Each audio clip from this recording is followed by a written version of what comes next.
ziyina ebirungi n'ebibi. Oli asobola okuba n'eggaali ye naye nga security ye nga terina buzzi bwa misango bwegenda kukola nti batunyakula amasimu oba tukuba ono oba tukuba ono.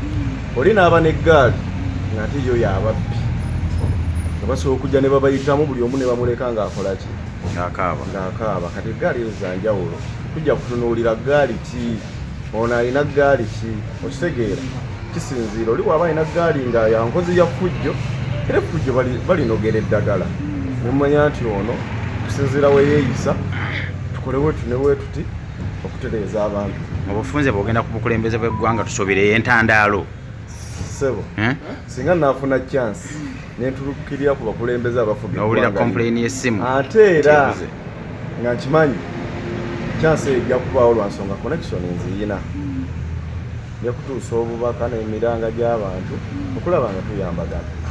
Abayimbi bano bombi wali ofunyeeko omukisa ogwogerezeganya nabo olwogi batuuza balukosayingi bajjewo embeera eno ey'okuba nti buli omu yeewera munne juzi besanga wano emakindi beekuba abaana basinga bakyali mu malwaliro. By the way, chance gye naafunyeeko okwogera n'omuyimbi omu yali Alien Skin. Omanyi oyo ye kyali wange ng'omuntu, omanyi osobola okuba n'omuntu nga mukwano gwo. Era nayogerakoko naye nembe mubuuzaako naŋŋamba nti ekirungi wabiwulira naye nze walaba nina kye nakola nti oba nakoze kino oba nakoze kino. Omanyi si kirungi kusalira musango nga tonnamutuukirira oba nga tonnatuukirira abaana be kumanya kiki. Omusajja oyo tumunenya bingi naye ate ye ayinza okuba talina buzibu ng'abasinga omumukyokooza nga ye be balina obuzibu.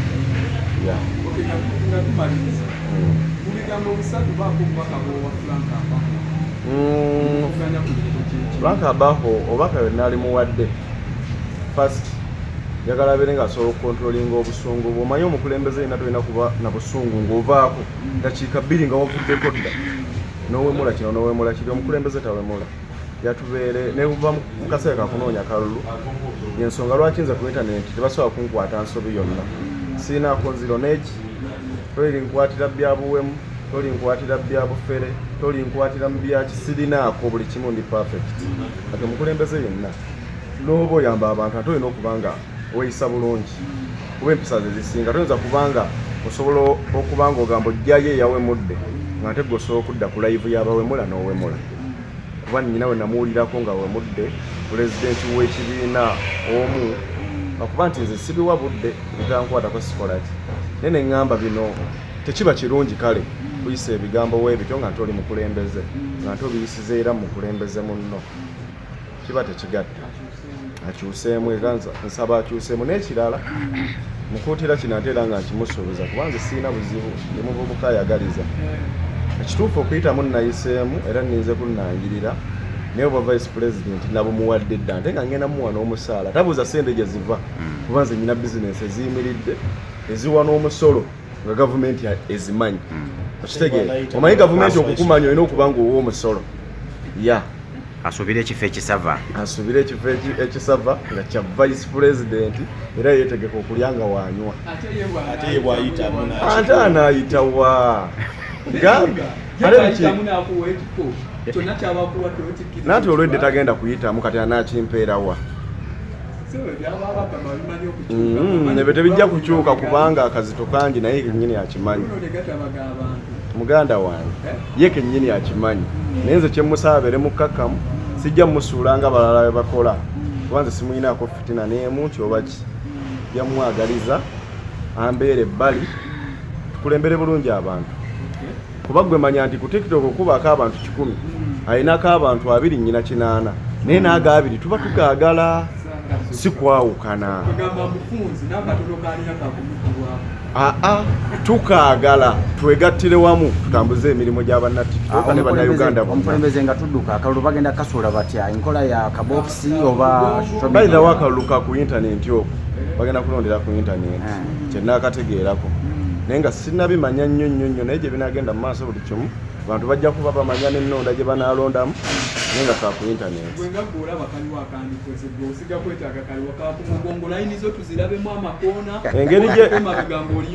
Engeri gye nnali edda konna ke baleeta oba ka ku mugongo oba ka intaneti oba kaki konna ke baleeta ndi mumativu nako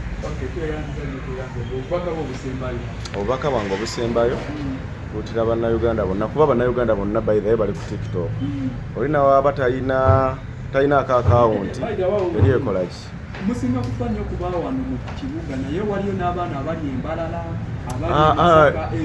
munnange y'ensonga lwaki mu Christmas season nze mbadde ntabaala Uganda yonna kugirambula nga nnyina kyenneenoonyaamu nganzi kuba nti buli wentuuka waliwo abammanyi naye osangawo abantu 3 nti waliwo 5 abammanyi essimu zaatuuka buli wamu era abantu batumanyi nsi yonna kyobola baŋŋamba bannayuganda bonna siggaga nti bannatiktok abula bannayuganda bonna ensonga kubanga bannayuganda bonna balina amasimu ate era bali ku tiktok apu eyo nnene ajja kufunamu kuba ekintu ekiyingiramu gavumenti ng'egenda kuba etukwasaganyizaako okusinzira bye tunaaba tukola kitegeeza n'onaabeera wa ojja kubaako kyofunamu ng'omuntu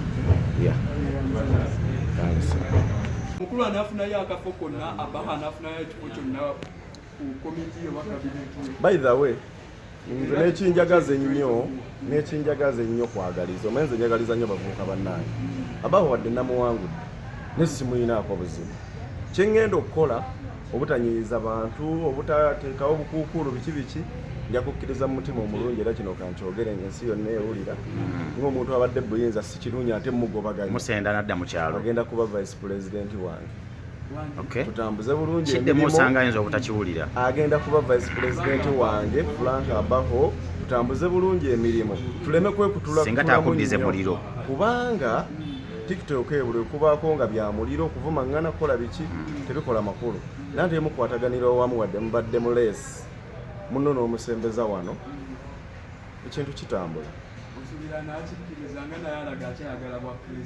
nati olwedde bagenda kulangirira nga talidde kyogaawe namuwa ekifo agenda kigaana kuba nti nze ebintu byeŋŋenda okukola birimu n'okusasula wadde tiktok tesasula pulezidenti wange ajja kufuniranga emitwalo 7 buli mwezi tokulye nnyo ku sente zaalina amamotoka gajjudde fulanka 1 abeere ku sale y'omwezi emitwalo 7 emmotoka gyayinanga eyiye emmotoka gyavuga markets emmotoka 8 ekintu ekimu mathematics aba mutono sinotulwaka emu eri mu miliyoni 3 oba ne sinotulwaka 2 nga wagamba kikuvugisa emmoloka ey'emiliyoni 3 ate nga bagikubanjako miliyoni 10 yeyita kyatalyefe byeŋŋamba okufeekinga obulamu okitegeera kati kiringa nze kuddaano newaana nyina kino kyokka nga ate mvuga emmoloka miliyoni 2 tasobola kukuuma bulamu bwange okitegeera kati markets gyavuga asobola okukuuma obulamu bwe tasobola okitegeera kati ebintu ebimwalekeraawo okubyeyita tebiyamba twawulidde nti agenda nakuwaako emu abagenda omuwenyeza akalulu agenda bawaayo emmotoka sinotulwaka nga batudde waggulu ate zebuyonja ayina mmeka ayineemu ssebo ate eriko n'ebbanja ayineemu ate agirinako ebbanja akuba eyo saagala bigendamu nnyo kale kuba tewali muntu gwe batabanja tebansonga emmotoka eyo nina ge nawuliddeko saawa eno erabika eri mu kataala ayagala kunoonya kalulu nandi basajja bonna beefudde ate bali saidi yange lwaki emmotoka eyo tokigula tayinza jinguza naye nga nawayagala nti ajinguza kati njigula naye kimanyi tasobola jinguza kuba mu kulabako abaayokyezza akalulu natandika dde okukanoonya pozi nga tobeera ku intaneti nkola ki gyogenda okuyitamu enkola gyengenda okuyitamu kuba jjukira nga egendi bizinesi man mbeera nnyo mirimu gyange okusinga kati akadde mba nako kakawungeezi obanga olumu mpisaamu ku live awo netwogerayogera biki naye nataddewo abantu ate era nga nkyakulyetingawo abantu ba mirundi mingi abanoonyeza akalulu naddala abo abammanyi abalina bye bammanyiiko kyomulenzi ono akola kino na kino ajja tuyamba mu kino na kino ezo zonna nkola zinoonya kalulu. Yabakama w'akalulu kano mwesiga omukiririzaamu.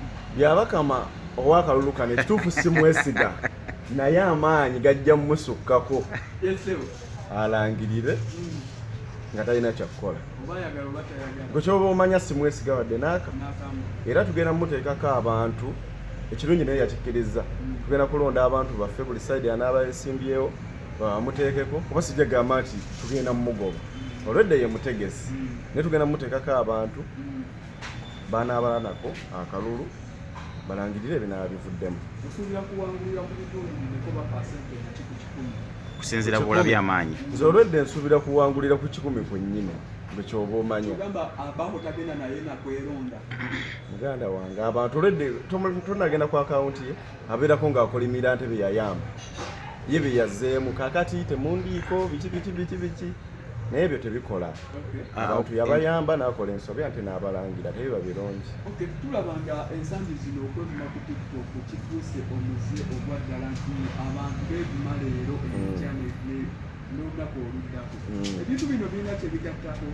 Ebintu ebyo tebirina kye bigattako ensonga lwaki oyinza bagamba ki ababikola bakuba nti Frank Abaho alina ekintu kye yali yayitiramu ekitali kirungi nga osobola okuvuma n'owemula n'akupangira ne bakusiba ate n'akugjayo. Okitegeera ne balowooza yakugjayo olw'obulumi biki naye si yo solution.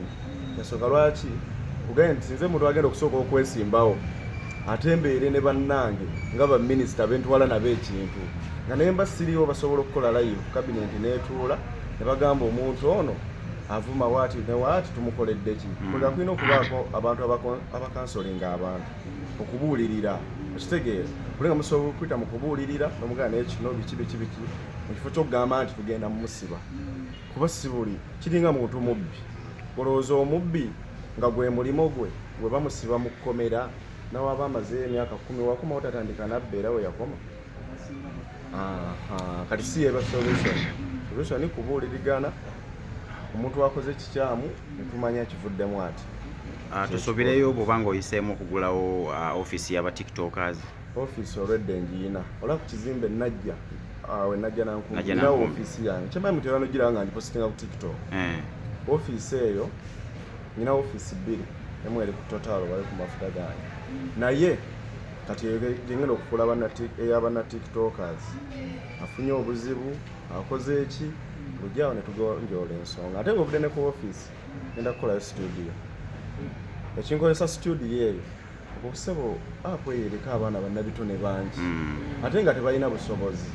Kati okola studio ejja tuyambako okukola content omulungi abalina obuyimba bwabwe abalina biki tugamba osobola okiyisaawo n'oba tolina ssente ate ne tukulinda mu makungula tumanya nti otwambusitwayo tutewe tuti kati atuuse okukungula alina okutuwa kyatuwa naye nga tusoose kukola ki muposhinga. Batiktoka abali ku kyeyo naddala bakadaama ne wassekadaama bagenda kifunamu batya naddala kino ekisanja kyo kyogenda okulunga. By the way abantu abo nze nabayitamu omanyi nze ntambuddeko ku nsi nga nnya Dubai kata bikyala nagendayokko ne mbayitamuko ku bantu awo nendaba embeera ze bayitamu wadde ab'ebiyumba bo saamanya naye abali wabweru nabayitamuko ne mmanya embeera gye bayitamu.